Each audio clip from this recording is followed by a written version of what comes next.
Warta Jemaat, Minggu 14 Februari 2021. Pertama, ibadah peneguhan dan pemberkatan nikah atas Saudara Henry Jack Aibekop dan Saudari Priscilla Singgamui akan dilaksanakan di Gereja Kristen Kalam Kudus Jayapura pada hari Sabtu 20 Februari 2021. Sakramen Perjamuan Kudus akan dilaksanakan pada hari Minggu 21 Februari 2021. Jemaat dapat mempersiapkan diri dari sekarang. Webinar Pendeta Yakub Susabda, PhD, akan dilaksanakan pada hari Sabtu 27 Februari 2021. Jemaat dapat mengajak keluarga dan sahabat untuk mengikuti webinar ini. Kelas katekisasi segera dimulai bulan ini. Info dan pendaftaran pada Pendeta Nur Cahyo di nomor telepon 0813 4456 0338. Selamat Hari Tuhan, jemaat yang dikasihi Tuhan.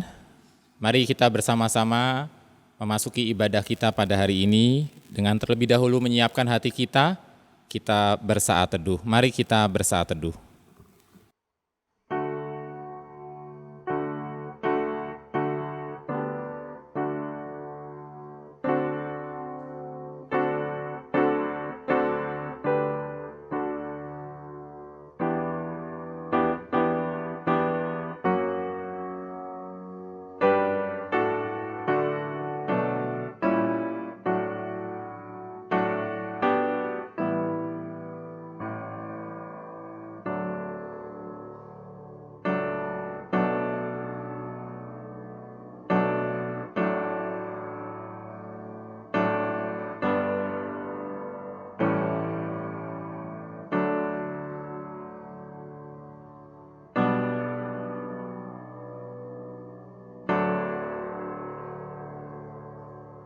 Amin. Jemaat, saya persilakan berdiri. Pilihlah pada hari ini kepada siapa kamu akan beribadah. Aku dan seisi rumahku, kami akan beribadah kepada Tuhan. Anak-anak cucu akan beribadah kepadanya dan akan menceritakan tentang Tuhan kepada angkatan yang akan datang. Janganlah kita menjauhkan diri dari pertemuan-pertemuan ibadah kita, seperti dibiasakan oleh beberapa orang. Tetapi marilah kita saling menasihati dan semakin giat melakukannya jelang hari Tuhan yang mendekat. Jemaat yang dikasihi Tuhan, ibadah kita terjadi dalam sebuah pengakuan bahwa pertolongan kita adalah di dalam nama Tuhan yang menjadikan langit dan bumi. Kasih karunia menyertai kamu dan damai sejahtera dari Allah Bapa kita dan dari Tuhan Yesus Kristus. Jemaat masih tetap berdiri. Mari kita memuji Tuhan, kita mengagungkan nama Tuhan oleh karena kasih dan penyertaan yang sungguh luar biasa. Mari kita menyanyi bersama-sama pujian, Kau yang terindah.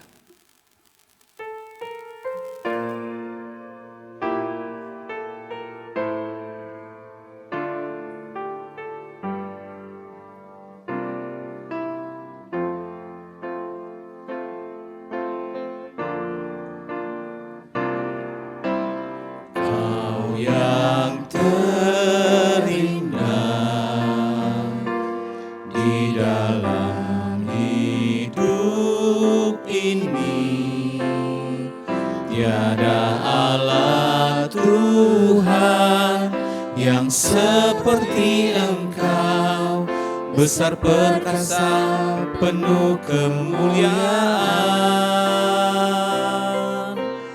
Kau yang termanis di dalam hidup ini, ku cinta Kau lebih dari segalanya. Besar kasih setiamu kepadaku, ku sembah Kau ya Allahku, ku tinggikan namamu selalu, tiada lutut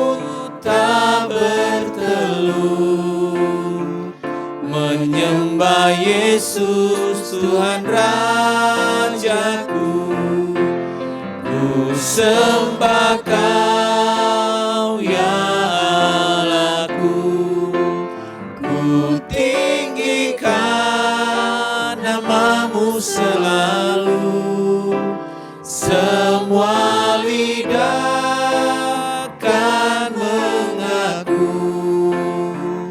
Engkaulah Yesus Tuhan Rajaku, Engkaulah Yesus Tuhan Rajaku.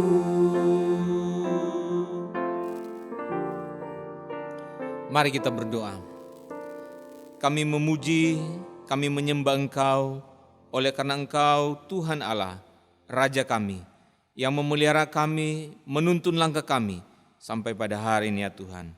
Sungguh kami bersyukur Tuhan, kami boleh melihat bagaimana Tuhan berperkara dalam kehidupan kami, baik secara pribadi, keluarga, maupun dalam persekutuan jemaat di Gereja Kristen Kalam Kudus Jayapura. Segala puji, hormat, syukur kami kembalikan kepadamu ya Tuhan. Bapa kami di surga, kami menyadari dalam aktivitas kami sepanjang minggu yang sudah berjalan ini, kami berdosa terhadap Engkau dalam perkataan, pikiran, bahkan dalam perbuatan kami.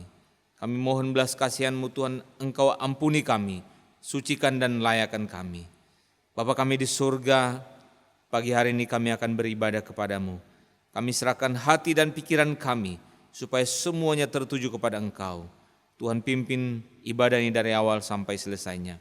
Dan setiap anak-anak Tuhan yang ambil bagian dalam ibadah ini, dan setiap kami yang mendengarkan kami dari rumah kami masing-masing, biar Tuhan yang menguasai hati dan pikiran kami, dan kami boleh memahami firman Tuhan dan melakukannya dalam kehidupan kami setiap hari.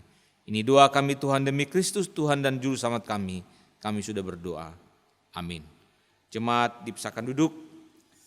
Dan mari kita melanjutkan puji-pujian kita. Oleh karena Tuhan Juru Selamat kita, mari kita pujikan pujian Juru Selamat yang ajaib, KPPK nomor 24 ayat 1 dan ayat yang kedua.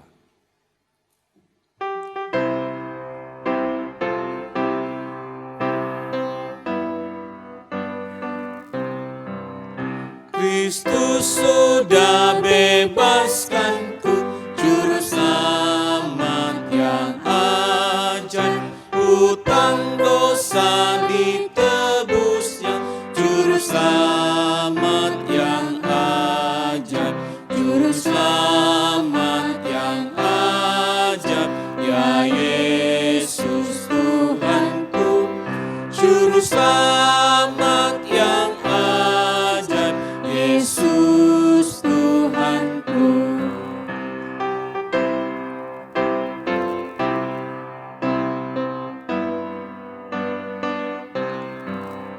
Yang mengorbankan darahnya, Juru Selamat yang ajaib, ku dan Allah didamaikan, Juru Selamat yang ajaib, Juru Selamat yang ajaib, ya Yesus Tuhanku, Juru Selamat yang ajaib, Yesus Tuhanku.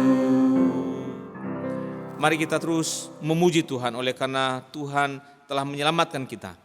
Oleh karena Tuhan yang telah menyelamatkan kita, mari kita terus menyanyi pujian, bangkit, serukan nama Yesus. Mari kita pujikan dengan sukacita sambil bertepuk tangan.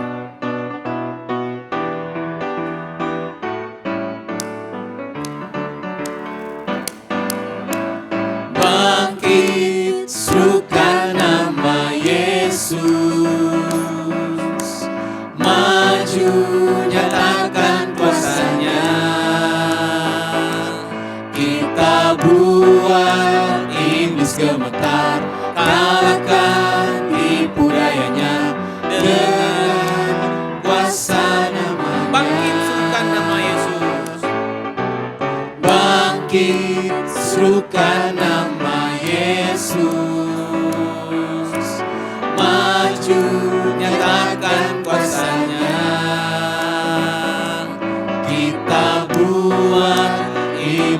gemetar, kalahkan tipu dayanya dengan kuasa namanya.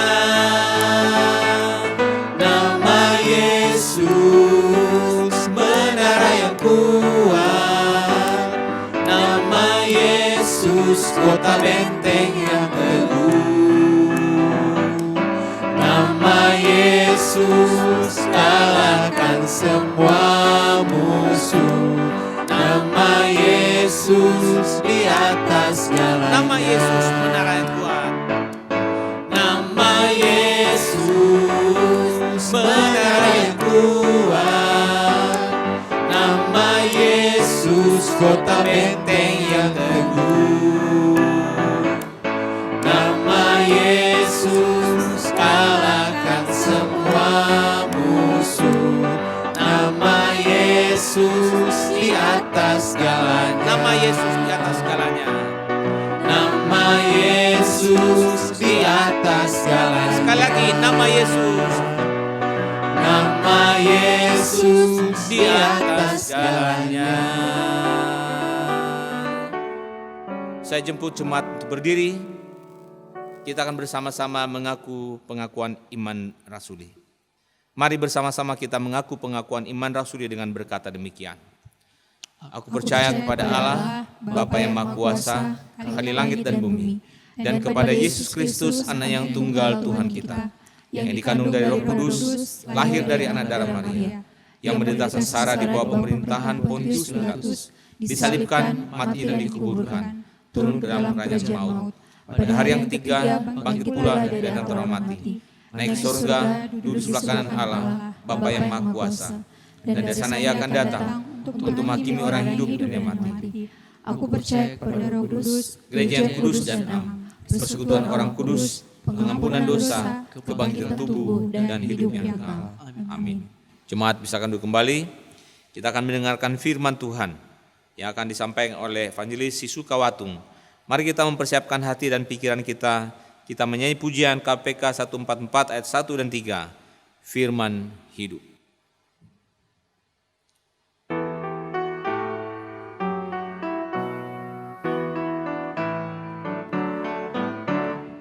Firman Khalik semesta, ajaib firman hidup yang mengasuh makhluknya, ajaib firman hidup, bimbingnya tepat bagi orang sesat.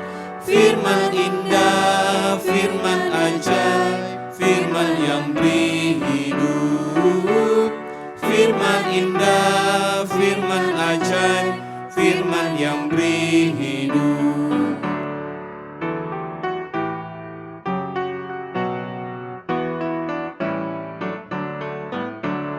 Beritakanlah Injilnya, ajaib firman hidup yang beri damai sentosa, ajaib firman hidup. Yesus Kristus Tuhan yang beri pengharapan, firman indah, firman ajaib, firman yang beri hidup, firman indah, firman ajaib, firman yang beri hidup. Salam sejahtera bagi kita semua yang sedang beribadah di rumah masing-masing. Jemaat yang dikasihi Tuhan, sebelum kita bersama-sama belajar firman Tuhan, mari kita mengawalinya dengan doa. Mari kita berdoa. Bapa kami dalam kerajaan sorga, kami sungguh bersyukur untuk anugerah Tuhan dalam kehidupan kami yang terus Engkau senantiasa karuniakan atas kami. Kami bersyukur ya Tuhan, kami boleh bersama-sama hendak belajar firman Tuhan. Tuhan tolong kami, berikan kami pengertian daripada Roh Kudus, sehingga apapun yang telah kami dengarkan boleh kami mengerti, tidak saja kami mengerti, melainkan boleh kami lakukan dalam kehidupan kami hari lepas hari. Sekali lagi ya Tuhan, kami menyerahkan waktu perenungan firman ini ke dalam tangan Tuhan. Demi Kristus Yesus kami berdoa. Amin. Jemaat yang dikasihi Tuhan, pembacaan Alkitab kita pada hari ini terdapat dalam Kisah Para Rasul 1 ayat yang ke-16. Kisah Para Rasul 1 ayat 16, saya di bawah tema Injil kekuatan Allah. Injil adalah kekuatan Allah. Saya akan membacakan teks untuk kita dari Roma pasal yang 1 ayat yang ke-16. Demikian firman Tuhan. Sebab aku mempunyai keyakinan yang kokoh dalam Injil, karena Injil adalah kekuatan Allah yang menyelamatkan setiap orang yang percaya, pertama-tama orang Yahudi, tetapi juga orang Yunani. Sekali lagi, sebab aku mempunyai keyakinan yang kokoh dalam Injil, karena Injil adalah kekuatan Allah yang menyelamatkan setiap orang yang percaya, pertama-tama orang Yahudi, tetapi juga orang Yunani. Jemaat yang dikasihi oleh Tuhan, saya akan memulai pemberitaan firman Tuhan kita kali ini dengan sharing sebuah buku yang berjudul Torture of Christ, ya, yaitu tentang pengalaman Richard Wurmbrand. Suatu kali dia bertemu di dalam penjara dengan seseorang yang percaya karena pelayanannya. Tetapi akhirnya dia ditangkap oleh pihak komunis dan dipenjarakan bersama-sama dengan Richard dalam satu sel yang sama. Waktu dia ditangkap, dia meninggalkan 6 anak dan 1 orang istrinya, pria yang percaya tadi. Anak istrinya hidup susah sekali karena pria ini sebagai breadwinner atau sebagai pencari nafkah, ya. Anak istrinya mungkin kelaparan sekali dan mungkin mereka tidak bisa bertemu lagi dengan dia. Waktu di dalam penjara, Richard bertanya kepada pria ini satu pertanyaan, apakah engkau menyesal bahwa saya memberitakan Injil kepadamu dan membawamu kepada Kristus? Maka pria itu menjawab dengan suatu kalimat yang indah. Demikian jawab pria ini, saya tidak mempunyai kata-kata untuk mengekspresikan bahwa saya sangat bersyukur bahwa engkau telah membawaku pada juru selamat yang ajaib. Ya, I will never have it any other way. Ya, pria ini dalam segala kesulitan yang dia hadapi tetap bersyukur kepada Tuhan dan berterima kasih kepada Richard untuk memberitakan Injil kepadanya. Jemaat yang dikasihi oleh Tuhan, menjalani kehidupan Kristen itu tidak mudah, ya. Karena kekristenan bukanlah suatu permainan, tetapi adalah suatu medan pertempuran. Seperti kisah pria yang saya ceritakan di atas tadi, ketika menerima Injil itu, tantangan dan ujian mulai berdatangan. Bagi kita, terlebih kita hidup di zaman ini, di mana banyak ilah-ilah dunia dengan segala macam bentuk yang menggoda, yang siap menjerat dan menyeret orang-orang Kristen yang tidak memiliki keyakinan yang teguh terhadap Injil. Bagian firman Tuhan yang kita baca dan renungkan bersama dari Roma 1 ayat yang ke-16 ini menyajikan isi ringkas dari surat Roma. Ya. Ayat ini sebenarnya tidak berdiri sendiri. Mengapa tidak berdiri sendiri? Tetapi terjalin dengan bahagian pendahuluan karena ayat 16 diawali dengan kata sebab. Ya, diawali dengan kata sebab yang ditandai dengan pemakaian kata sambung gar dalam bahasa aslinya atau sebab pada awal ayat 16 dan bagian berikutnya pun juga ditandai dengan pemakaian kata sebab ayat 18. Sebab murka Allah nyata dari sorga. Ya. Ayat 16 ini dapat dianggap masih menyambung ayat 8 hingga ayat 15. Sedangkan ayat 16b ini mengandung keyakinan Paulus tentang Injil yang akan diuraikannya pada pasal-pasal selanjutnya. Bapak Ibu yang dikasihi oleh Tuhan, sesudah Paulus memperkenalkan dirinya kepada jemaat di Roma bahwa ia adalah seorang rasul, maka tiba saatnya bagi dia untuk memperkenalkan tentang Injil Kristus. Dan dengan ini perkenalan Paulus pun mencapai puncaknya. Injil adalah kebenaran dan perbuatan Allah yang layak diyakini oleh siapapun. Dalam Injil terdapat anugerah Allah yang memberikan hidup kekal bagi mereka yang mempercayainya. Inti Injil sendiri pun adalah Yesus Kristus. Ya. Kita akan merenungkan bagian firman Tuhan ini dengan melihat konteks dekat dan konteks jauhnya, ayat sebelum dan sesudahnya. Ya. Menurut Van Dien, mengapa Paulus terdorong untuk memberi kesaksian tentang Injil di Roma? Menjawab pertanyaan itu, Paulus menyatakan dua hal mengenai Injil. Yang pertama, mengapa dia terdorong untuk memberi kesaksian tentang Injil di Roma? Injil adalah kekuatan Allah yang menyelamatkan. Dan yang kedua, keselamatan itu dianugerahkan kepada setiap orang percaya. Pertama-tama orang Yahudi, tetapi juga orang Yunani. Sebagai perbandingannya, kita melihat referensi dari Wycliffe ya. Wycliffe membagi ayat ini menjadi dua bagian. Ayat 16a itu berisi tentang sikap Paulus terhadap Injil, dan ayat 16b berisi sifat-sifat Injil.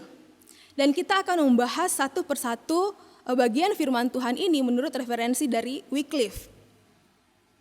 Yang pertama, sikap Paulus terhadap Injil. Kita perhatikan dalam Alkitab kita masing-masing, ayat 16a dikatakan, sebab aku mempunyai keyakinan yang kokoh dalam Injil. Sebab aku mempunyai keyakinan yang kokoh dalam Injil. Bagaimanakah sikap Paulus terhadap Injil? Kalau kita memperhatikan ayat 16, dalam ayat ini Paulus menjelaskan keinginannya untuk memberitakan Injil di Roma. Kalau kita melihat dalam bahasa aslinya, kata episkunomai ini diterjemahkan sebagai keyakinan yang kokoh.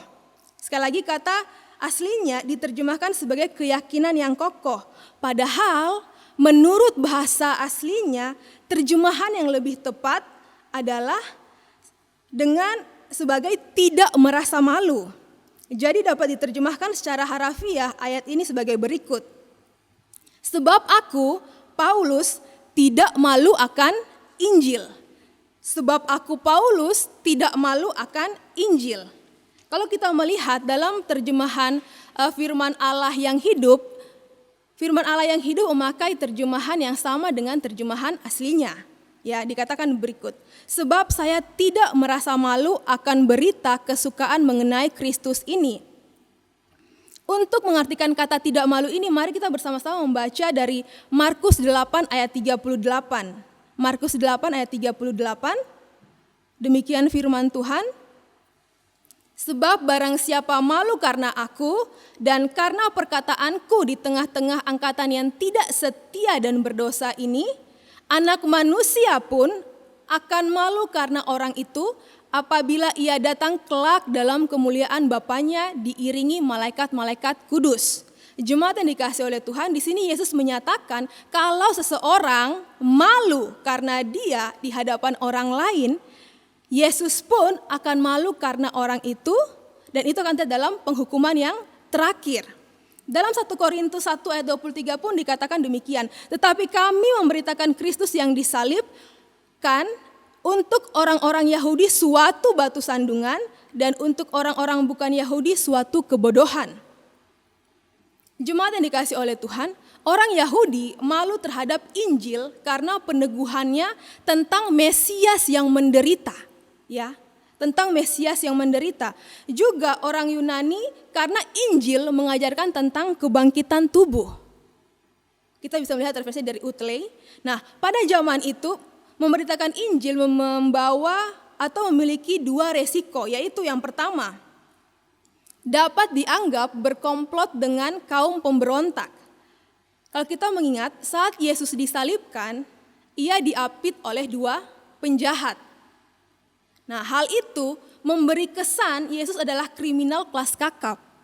Bahkan kita tahu bersama ya, hukuman salib merupakan hukuman untuk mereka yang melakukan kejahatan besar.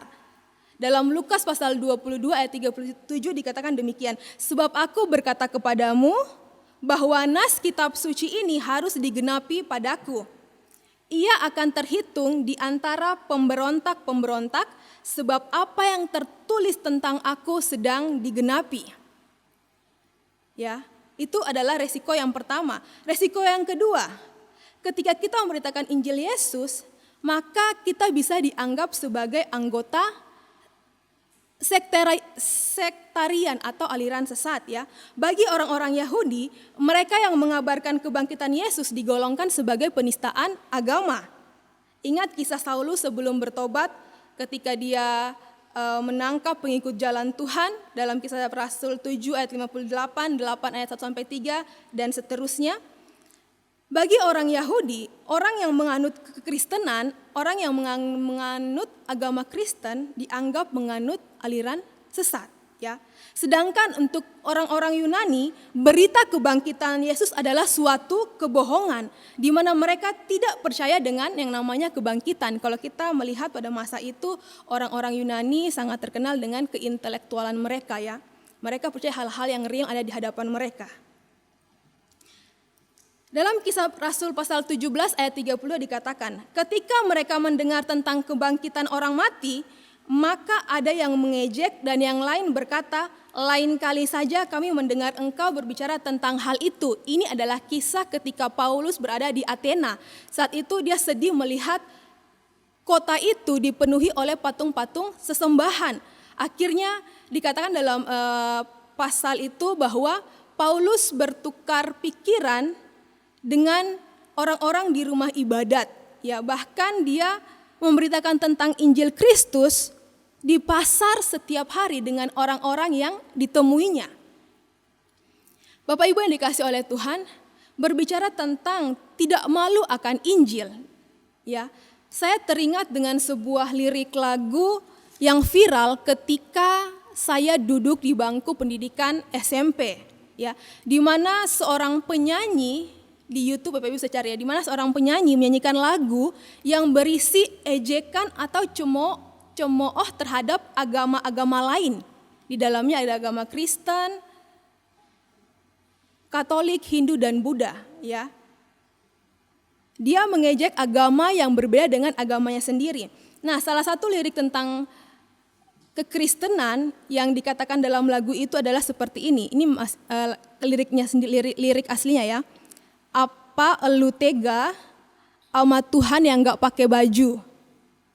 Apa elu tega sama Tuhan yang cuma pakai kolor? Maaf kasar. Apa elu benar-benar tega sama Tuhan yang nempel di salib?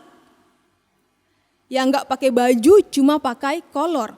Nah, sebagai seorang anak SMP waktu itu saya sangat marah mendengar isi dari lagu ini karena saya masih labil, ya, seperti itu, ya. Tetapi sekarang ketika saya memikirkannya, saya berpikir bahwa yang mereka lakukan atau yang penyanyi ini lakukan adalah bentuk provokasi terhadap kita. Dan mereka melakukannya karena mereka tidak tahu dan bahkan mereka belum menerima Injil Kristus Yesus, ya. Jemaat yang dikasihi Tuhan,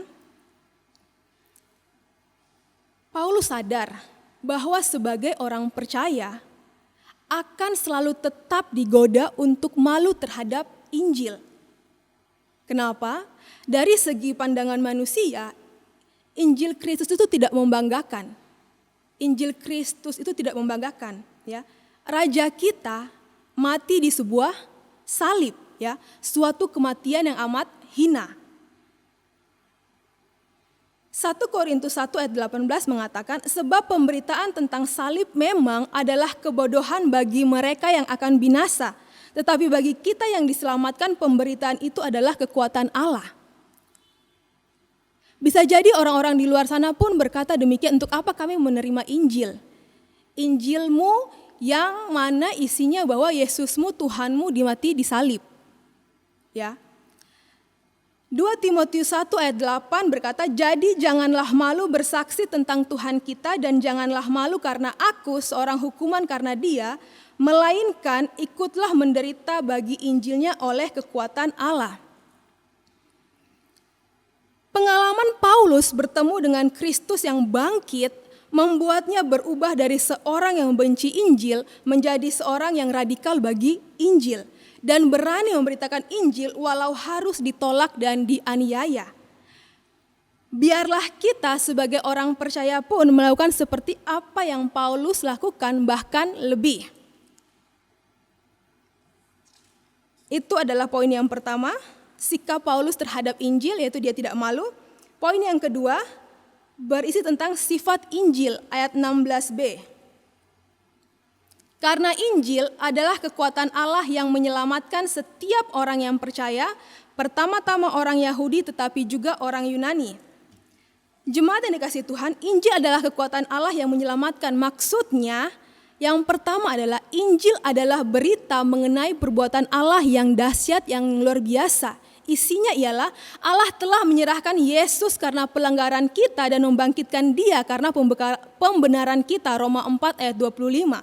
Dengan demikian Tuhan telah mengalahkan kuasa dosa dan maut dan membukakan kita jalan menuju jalan kehidupan yang baru.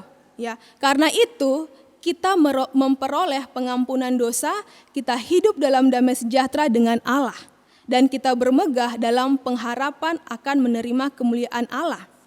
Kemudian maksudnya apa Injil adalah kekuatan Allah yang menyelamatkan?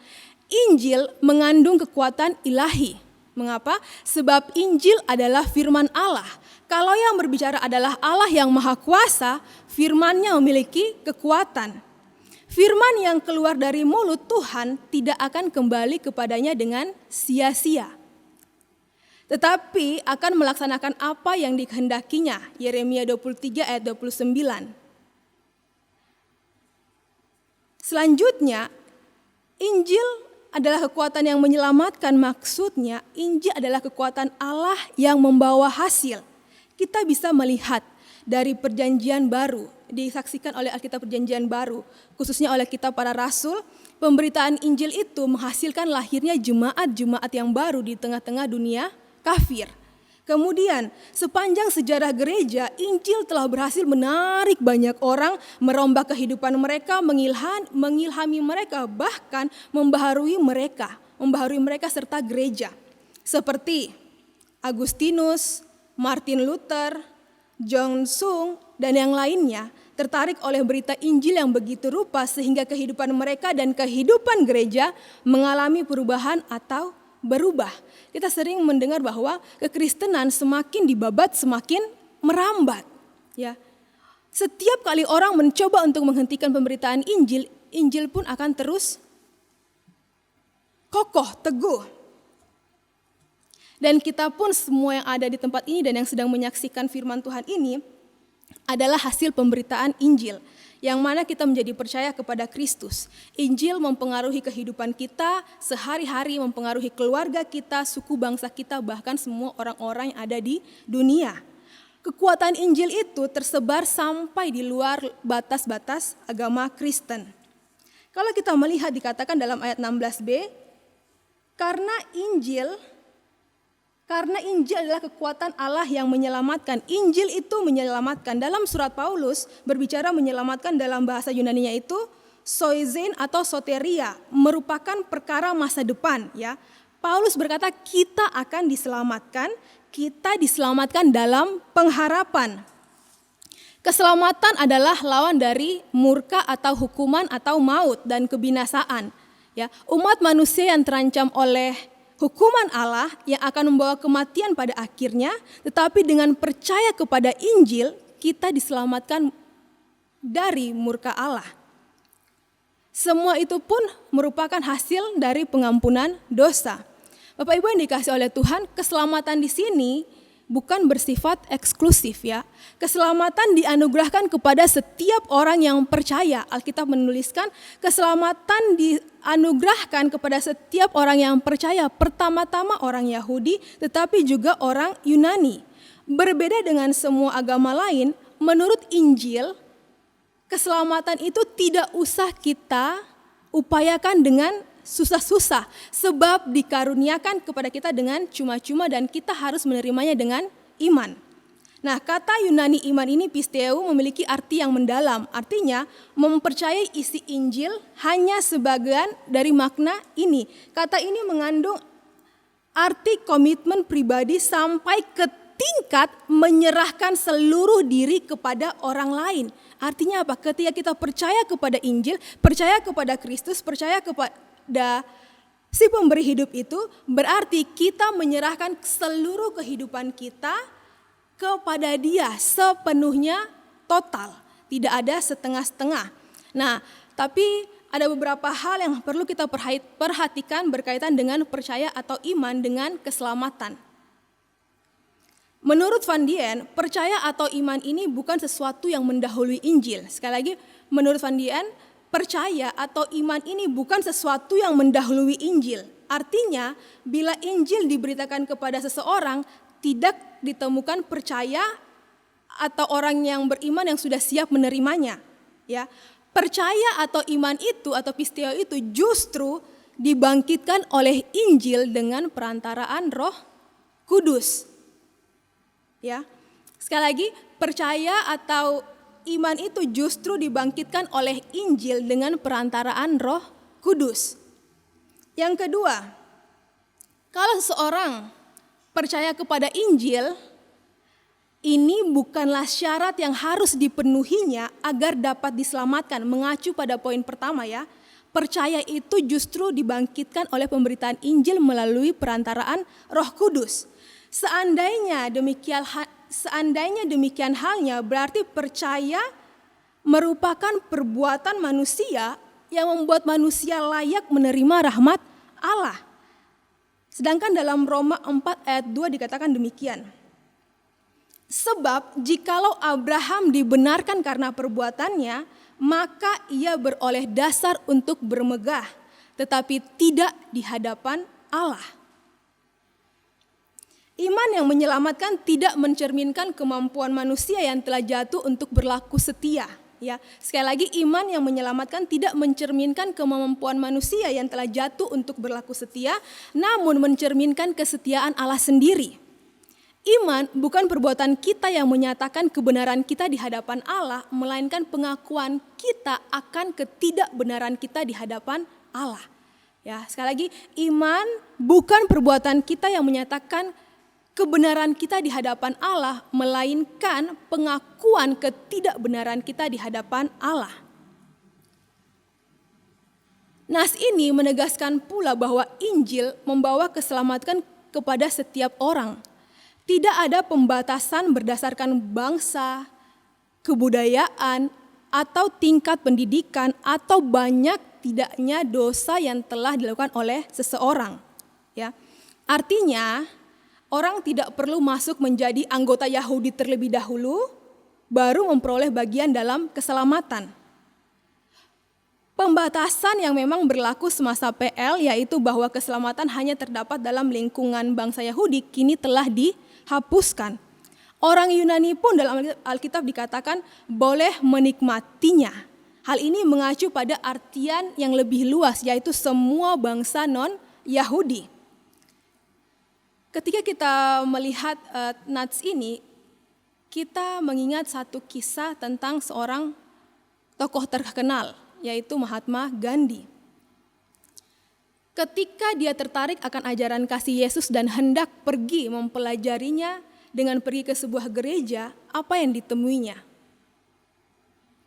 Gereja yang eksklusif. Pembatasan terjadi karena warna kulit.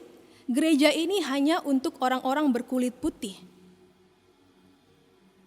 Seandainya kita andai-andaikan ya, kalau waktu itu Gandhi diperbolehkan masuk ke dalam gereja tersebut, siapa tahu dia bisa menjadi orang yang percaya kepada Kristus.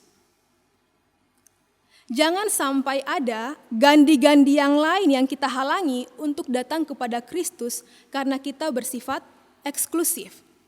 Mari kita simpulkan semuanya. Yang pertama, jangan malu dengan Injil Kristus. Beritakanlah selagi masih ada kesempatan. Kita yang sudah menerima Injil Kristus itu harus semakin giat dan semakin bertekun menceritakan Injil kepada orang lain. Ya, kalau kita mendengar khotbah beberapa minggu yang lalu pada hari masuknya Injil di tanah Papua, yang moderasi beragama dalam terang ilahi, kita melihat bahwa pergunakanlah fasilitas yang ada, media sosial dan sebagainya. Pergunakan harta kita untuk membantu para misionaris dan lembaga-lembaga misi yang berdiri di garis depan. Jangan berfokus pada kegiatan internal gerejawi. Ya, perhatikan kebutuhan keluar gereja. Yang kedua, jangan menjadi orang Kristen yang eksklusif. Injil itu harus bersifat inklusif, seperti khotbah yang kita dengar minggu lalu. Ya.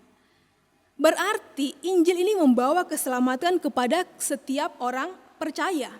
Injil tidak hanya untuk orang-orang tertentu, dari golongan tertentu, suku-suku tertentu, jabatan tertentu, tingkat pendidikan tertentu, dan yang lainnya.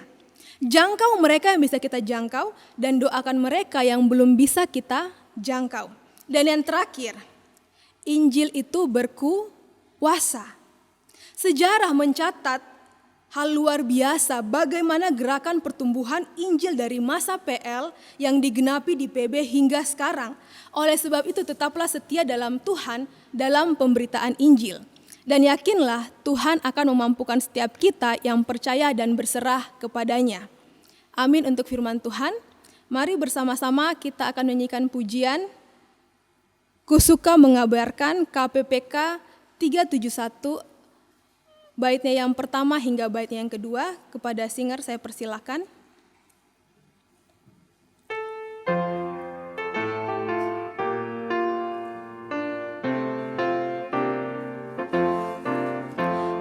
Suka mengabarkan tentang hal di sorga, tentang kasih Tuhanku yang mati bagiku. Ku suka mengabarkan tentang kuasa Injil, selamatkan kaum berdosa, dapat hidup kekal. Ku suka mengabarkan Injil Tuhan yang mulia, kabarkan kasih Yesus dan keselamatan. Ayatnya yang kedua.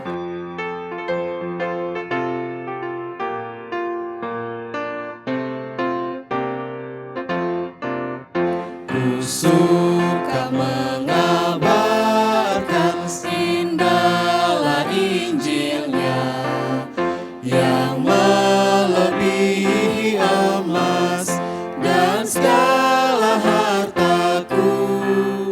Ku suka mengabarkan tentang berkat Injil yang memberiku hidup, gemarkan hatiku.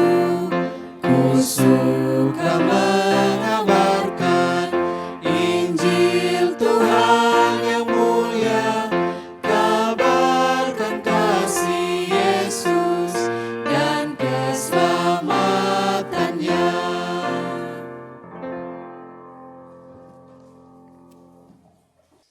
Jemaat Tuhan, mari kita bersatu di dalam doa. Bapa kami yang di surga, kami mengucap syukur karena firman Tuhan hari ini mengingatkan kami kembali jika kami ada di tempat ini semua karena kabar baik yang telah sampai kepada kami dan kami telah dikaruniai oleh Tuhan iman untuk merespon kabar baik tersebut sehingga kami dibenarkan oleh Allah karena anugerah Allah semata. Terima kasih Bapa, biarlah Tuhan memberkati jemaat Tuhan dapat menjalani hidup sehari-hari tanpa malu kepada Injil di tengah-tengah tantangan hidup dunia masa kini yang membuat kekristenan menjadi agama yang mungkin kelihatan terbelakang, kelihatan tidak sesuai dengan semangat kemanusiaan, seolah-olah kami didiskreditkan dan menjadi agama yang membuat setiap pengikutnya merasa malu. Tetapi kami percaya lewat firman Tuhan hari ini kami dikuatkan kembali bahwa kami tidak boleh malu kepada Injil, anugerah Allah bagi orang berdosa yang telah jauh dan memusuhi Allah. Dan kami berdoa ya Bapa supaya berita Injil ini juga sampai dan terserap dalam hidup anak-anak kami, anak-anak cucu kami, sehingga mereka pun tidak malu kepada Injil di tengah-tengah kehidupan generasi yang semakin hari semakin jahat. Terima kasih Bapa, kami berdoa juga untuk pejabat pemerintah yang ada di atas kami masih mengucap syukur karena kami masih bisa mengucap syukur karena ada pemerintah yang Tuhan karuniai isi hati dan pikiran yang masih memikirkan orang lain, memikirkan orang banyak. Pak Presiden Jokowi dan juga para menteri kabinetnya yang berjuang untuk kesejahteraan masyarakat dan memperjuangkan keadilan bagi seluruh komponen warga apapun agamanya di tengah-tengah bangsa negara kami. Biarlah Tuhan pelihara kesehatan mereka, kekuatan, dan Tuhan terus berikan hati yang takut akan Tuhan. Terutama anak-anak Tuhan di pemerintahan, supaya mereka juga menjadi saluran berkat bagi banyak orang. Berikan mereka hikmat dalam mengatasi situasi kondisi pandemi yang masih belum tuntas teratasi. Kami berdoa supaya kami bisa melihat ada perkembangan dari hari demi hari, terutama dengan keberadaan vaksin yang sudah disebarluaskan ke masyarakat. Kami berdoa ya Bapa, berkati orang-orang sakit di tengah-tengah jemaat kami, baik karena COVID maupun juga yang mungkin karena sebab-sebab lain. Tuhan yang kuatkan mereka, Tuhan yang sembuhkan mereka, Tuhan yang pulihkan mereka. Tuhan berikan pertolongan dan penghiburan agar di tengah-tengah situasi kondisi apapun mereka tetap berharap kepada Allah sendiri. Kami juga berdoa ya Bapa untuk tenaga medis dan para medis, para perawat dan ahli gizi, Ibu Ani Uneputi, Ibu Paulina Wataha, Ibu Saudari Foni Persulesi, Bapak Harold Manugan, dan Saudari Ayu Palimbunga. Juga untuk para dokter dan dokter gigi di tengah-tengah jemaat kami, Dr. Albinus Kobis, Ibu Eli Mangayun, Ibu Sarah Mangge, Ibu Meilani Chong, dan Saudari Yoswita Damayanti, Bapak David Pranata dan Ibu Deborah Pranata, Saudara Tedion Kusbin, Saudari Grace Tauran, Saudari Stevi Tauran, Ibu Ranitan, Ibu Manuela Kris Cahyani, Eyang Wismiarso, dan Dr. Geri Dalabaso, Dr. Oktaviani Hidemi, Dr. Nicholas, dan Dr. Sopi. Kami serahkan mereka semua ke dalam tangan Tuhan, dalam tugas tanggung jawab yang tidak mudah di tengah-tengah masa pandemi ini, juga dalam relasi mereka dengan keluarga dan tugas-tugas lain yang mungkin ditinggalkan untuk mengatasi kondisi ini, menolong masyarakat. Tuhan yang sertai dan beri penghiburan, kekuatan, dan lindungi mereka juga dari sakit penyakit yang mengancam mereka. Kami berdoa ya Bapa untuk keluarga kami masing-masing dalam pekerjaan, masa depan, kehidupan ekonomi jemaat, dan juga untuk masalah-masalah dalam pekerjaan, mungkin mata pencaharian kami yang menjadi sulit di masa-masa ini. Tuhan tolong supaya terbuka jalan dari Tuhan, ada saluran berkat dari Tuhan untuk jemaat Tuhan bisa terpelihara hidupnya dan mengalami pemeliharaan-Mu. Anak-anak kami yang sekolah, yang studi, kuliah, virtual maupun secara onsite, kami juga berdoa, kami serahkan mereka semua ke dalam tangan Tuhan, yang di Jayapura maupun di luar Jayapura. Kami berdoa ya Bapa supaya anak-anak kami tetap bisa semangat, sukacita menjalani tugas tanggung jawabnya dalam masa studi ini. Kami bersyukur untuk persembahan yang bisa kami berikan. Tuhan tolong berkati juga supaya dalam pekerjaan kami bisa mempersembahkan yang terbaik bagi Tuhan dan menolong sesama yang membutuhkan, dan juga terus dipakai Tuhan untuk mendukung pekerjaan Tuhan di hari-hari yang akan datang. Terima kasih Bapa, terima kasih. Kami bersyukur untuk segala sesuatunya. Kami serahkan doa kami ini hanya demi nama Tuhan Yesus. Kami berdoa dan berterima kasih. Amin. Jemaat dipersilakan berdiri, kita akan bersama-sama memuji Allah Tritunggal dengan menaikkan pujian doksologi.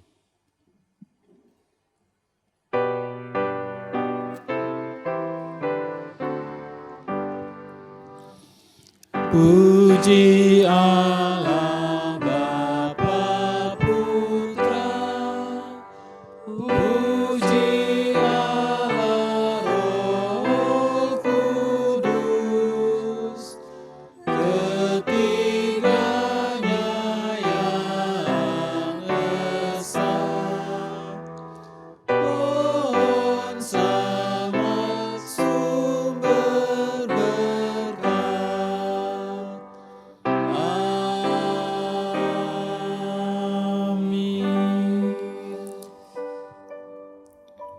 Jemaat yang dikasihi Tuhan, kita akan mengakhiri ibadah kita pada hari ini dengan bersyukur kepada Tuhan. Kita pulang dalam kehidupan masing-masing, menjalani hidup masing-masing, dalam pekerjaan, di dalam segala tugas tanggung jawab, di dalam segala yang Tuhan percayakan, agar kita tidak malu kepada Injil, tetap kuat, teguh dalam iman, dan kita minta Tuhan pakai kita memberitakan Injil, memberitakan firman, tanpa pandang bulu kepada siapa saja yang Roh Kudus gerakkan kita untuk kita memberitakan Injil kepadanya, dan nama Tuhan dipermuliakan.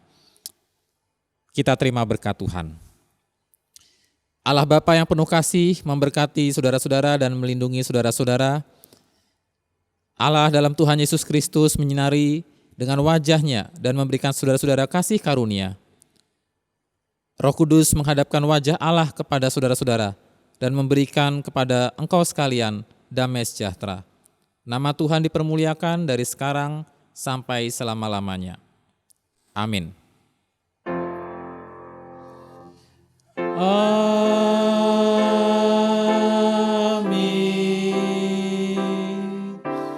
Amin.